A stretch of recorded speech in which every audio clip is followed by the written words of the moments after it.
This channel does not promote any violent, harmful, or illegal activities. All content provided by this channel is meant for an educational purpose only. Top quality और consistent performance के लिए सिर्फ silver pump नाम याद रखना।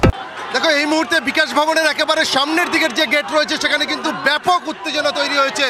চাকরিহারা শিক্ষক শিক্ষিকা এবং শিক্ষাকর্মী যারা ছিলেন তারা আজকে বিকাশ ভবন ঘেরাওয়ের ডাক দিয়েছিলেন, আর সেই কর্মসূচি কিন্তু ইতিমধ্যেই শুরু হয়ে গেছে। দেখতেই পাচ্ছ বিকাশ ভবনের যে মেন গেট রয়েছে সেই গেটের ওপরে আন্দোলনকারীরা উঠে দাঁড়িয়ে পড়েছেন, গেট ধরে তারা ধাক্কাধাক্কি করছেন এবং দীর্ঘক্ষণ তারা বিকাশ ভবনের সামনের যে রাস্তা রয়েছে সেই রাস্তার উপরে বসে অবস্থান আন্দোলন চালিয়ে যাচ্ছিলেন এবং তারপর বেলা 12টার পর তারা তাদের ঘেরাও কর্মসূচি করার ডাক দিয়েছিলেন এবং সেই মতোই আমরা যেটা দেখলাম কিছুক্ষণ আগেই কিন্তু সেই কর্মসূচিতে যারা চাকরিহারা শিক্ষক শিক্ষিকা এবং শিক্ষাকর্মীরা রয়েছেন তারা তাদের নিজের দাবিকে সামনে রেখে এগোতে শুরু করেন বিকাশ ভবনের গেটের দিকে।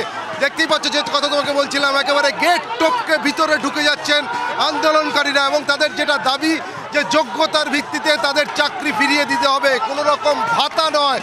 তারা তাদের নিজেদের যোগ্যতার ভিত্তিতে যে চাকরি তারা করছিলেন সেই চাকরি ফিরিয়ে দিতে হবে। এমনকি সুপ্রিম কোর্টের রাজ্যের তরফ থেকে রিভিউ পিটিশন করা হয়েছে, সেই রিভিউ পিটিশন সম্পর্কেও কিন্তু তারা সম্পূর্ণ অন্ধকারে রয়েছে। তাদেরকে জানাতে হবে রাজ্য সরকার রিভিউ পিটিশনে ঠিক কী জানিয়েছে। এই সমস্ত বিভিন্ন দাবি দেওয়া রয়েছে। দীর্ঘদিন ধরে তারা তাদের আন্দোলন চালিয়ে যাচ্ছিলেন এবং তার পাশাপাশি আরও যেটা গুরুত্বপূর্ণ বিষয় যে স্যাগ্রিগেশন, অর্থাৎ যোগ্য অযোগ্যদের নির্দিষ্ট সুনির্দিষ্ট যে তালিকা সেই তালিকা কিন্তু এখনও পর্যন্ত বিকাশ ভবন প্রকাশ করেনি বা শিক্ষা দপ্তরের তরফ থেকে জানানো হয়নি। আর আচার্য সদনের তরফ থেকে সেই তালিকা অবিলম্বে যাতে প্রকাশ করা হয় সেই দাবিও কিন্তু তাদের রয়েছে। এই ধরনের সমস্ত দাবিকে সামনে রেখেই কিন্তু এই মুহূর্তে আমরা যেটা দেখতে পাচ্ছি যে একেবারে ধুন্ধুমার পরিস্থিতি তৈরি হয়েছে। বিশাল সংখ্যক পুলিশ বাহিনী এখানে বিকাশ ভবনের যে গেট সেই গেটের সামনে মোতায়েন করা ছিল, প্রচুর সংখ্যায় মহিলা পুলিশ ছিল। সেই পুলিশই যে বাধা সেই বাধা টপকেই কিন্তু একেবারে বিকাশ ভবনের গেটের ওপরে দাঁড়িয়ে এই মুহূর্তে স্লোগান শাউটিং যেমন চলছে তার সঙ্গে সঙ্গে কিন্তু বিক্ষোভ দেখাচ্ছেন চাকরিহারা শিক্ষক শিক্ষিকা এবং শিক্ষাকর্মীরা। তারা তাদের নিজেদের দাবির কথা তুলে ধরার চেষ্টা করছেন এবং সেক্ষেত্রে তারা যেটা দাবি করছেন যে আজকের এই কর্মসূচির পরেও যদি তাদের দাবি পূরণ না হয়, হ্যাঁ সেক্ষেত্রে আগামীতে কিন্তু আরও বৃহত্তর আন্দোলনের পথে তারা হাঁটবেন। এবং দিকের ছবি দেখতে পাচ্ছ যে প্রচুর সংখ্যায় শিক্ষক শিক্ষিকা এবং শিক্ষাকর্মী যারা আজকের এই কর্মসূচিতে অংশ নিয়েছেন, যারা দীর্ঘক্ষণ ধরে বিকাশ ভবনের সামনের গেটের বাইরের রাস্তায় তারা বসেছিলেন, এই মুহূর্তে কিন্তু তারা পুলিশি বাধা টপকে একেবারে বিকাশ ভবনের যে গেট রয়েছে সেই গেটের ওপরে উঠে দাঁড়িয়ে তারা স্লোগান শাউটিং করছেন এবং কয়েকজনকে আমরা যেটা দেখতে পারলাম যে ভেতরের দিকেও ঢুকে গেল এবং ভেতরে বিকাশ ভবনের ভেতরের যে মূল গেট রয়েছে অর্থাৎ মূল গেট থেকে ভেতরের দিকে ঢোকার পর পরবর্তীতে যে দ্বিতীয় ধাপে যে গেট রয়েছে সেখানেও কিন্তু বিশাল সংখ্যায় পুলিশকর্মী এমনকি মহিলা পুলিশ মোতায়েন করা রয়েছে।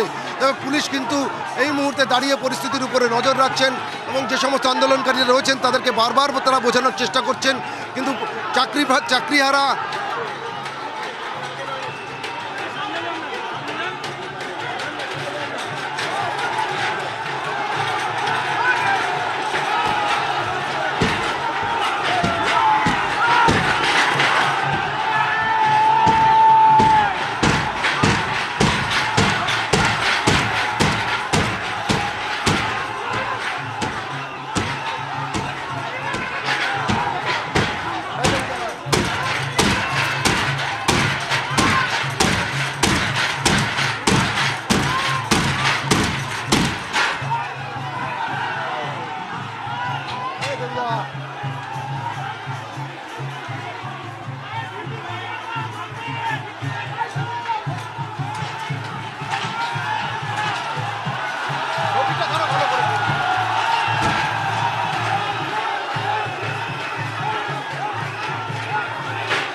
একদমই দেখো সেক্ষেত্রে কিন্তু বিকাশ ভবনের যে সামনের মূল গেট রয়েছে সেই গেট কিন্তু রীতিমতো ভেঙে ফেললেন আন্দোলনকারীরা।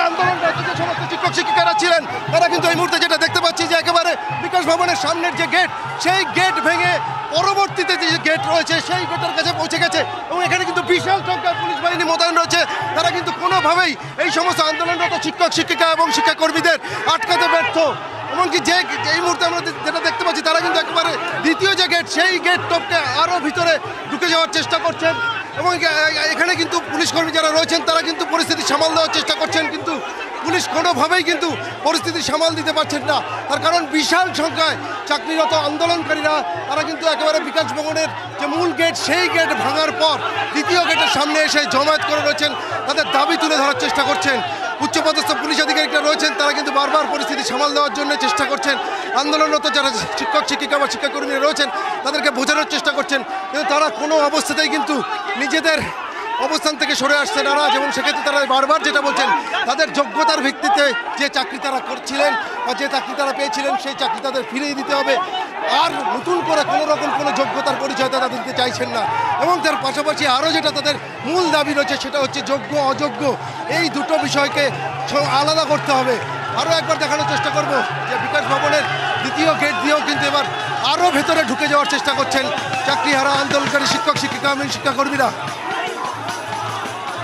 আজকে এই যে প্রথম গেট ভেঙে আপনারা চলে আসলেন ভেতরে, এটা কিছুই না, এটা টেলার। মুখ্যমন্ত্রী নবান্নের 14 তলার গেট ভাঙবো আমরা, মুখ্যমন্ত্রীকে চেয়ার থেকে সরাবো। মাননীয় মুখ্যমন্ত্রী যোগ্যদের চাকরি বাঁচান, কিভাবে করবেন জানা নেই। ওএমআর এর মিরর কপি যোগ্য অযোগ্যের তালিকা নিয়ে আমরা রিভিউ করে যোগ্যদের চাকরি বাঁচান, নইলে আপনার চেয়ার নেই। খোলাখুলি যোগ্য চাকরি আর এসএসসি 2016 প্যানেলের আমরা, আপনার চেয়ার নেই। ওই চেয়ারে বসবে এই 26,000-এর কেউ, আপনাকে বলে দিলাম পরিষ্কার চ্যালেঞ্জ।